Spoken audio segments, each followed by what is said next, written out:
O tema é responsabilidades do servidor. Então, olha só, você vai pegar o artigo 121, então você deve estar com essa efetuar a leitura da legislação do que eu estou falando, que vai falar das responsabilidades, o artigo 22 que vai falar da responsabilidade civil. Depois, nós temos o artigo 123 que trata da responsabilidade penal, o artigo 124 que trata da responsabilidade civil e administrativa, o 125 que trata da natureza das sanções, o 126 que fala da absolvição criminal e o 126A que surgiu posteriormente no ano de 2011, ou seja, não estava na legislação original. É aquela situação de uma peculiaridade que é quando o servidor ele tem a responsabilidade de dar ciência quando ele sabe de alguma irregularidade, ele dá essa ciência, ele não pode ser responsabilizado por ter dado a ciência. Lembrando sempre que se ele vai dar a ciência e essa ciência envolve a autoridade que está acima dele, ela está envolvida na irregularidade, ele precisa dar a ciência a uma autoridade superior.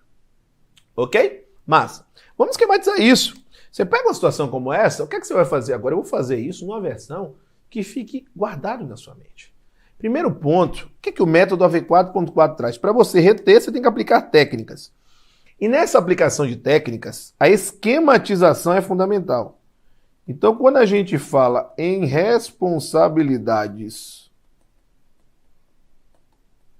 do servidor, a primeira coisa que você precisa entender envolve dois pontos basilares nessas responsabilidades. Você precisa entender exatamente quais são essas responsabilidades. Você precisa saber as características dessas responsabilidades. E você precisa saber o que é que significa. Então, responsabilidades do servidor traz uma linha de um conceito, traz uma linha da identificação, além do conceito e da identificação, você precisa saber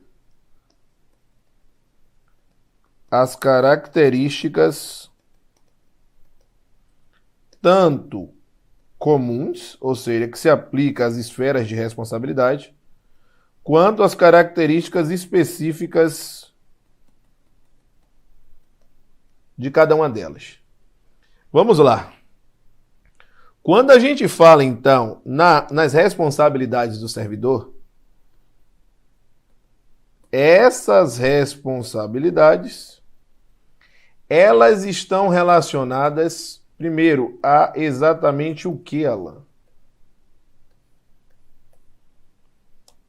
Elas estão relacionadas ao exercício irregular, atenção para isso, das atribuições. Exercício irregular. Então eu vou chamar a atenção aqui, ó, para esse irregular, para você entender de có e salteado a ideia irregular das atribuições.